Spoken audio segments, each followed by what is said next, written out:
Certainement que la grande difficulté que j'ai, mais que nous avons tous rencontrés, chrétiens, baptisés ou prêtres, c'est la perte des repères religieux dans notre société française.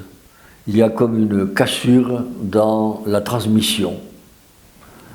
Et donc il est très difficile de parler de l'Évangile, de parler du Seigneur, de parler même de Dieu.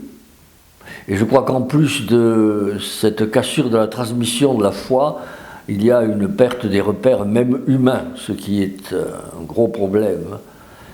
Et il y a comme un effondrement aussi de l'institution qu'est l'Église.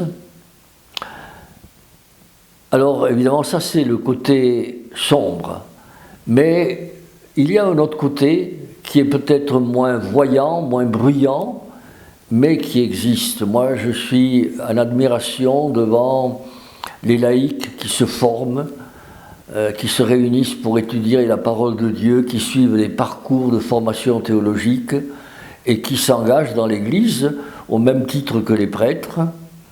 Et là, je crois qu'il y a une espérance, il y a quelque chose de très beau. Peut-être également aussi le fait que nous sommes minoritaires. Alors on peut considérer que c'est un échec, mais j'y vois plutôt une chance, parce que nous rejoignons l'Évangile. Nous sommes le levain dans la pâte. Et si toute la pâte est levain, ça ne marche pas. Il faut ce petit quelque chose du levain pour la faire monter. Et je crois que c'est un peu ça le rôle de l'Église, le rôle des chrétiens.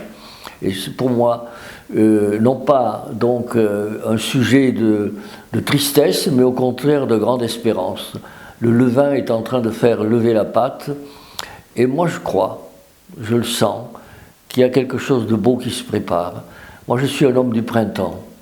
Je crois que nous ne sommes pas à la fin de l'Église, du christianisme, nous sommes au début.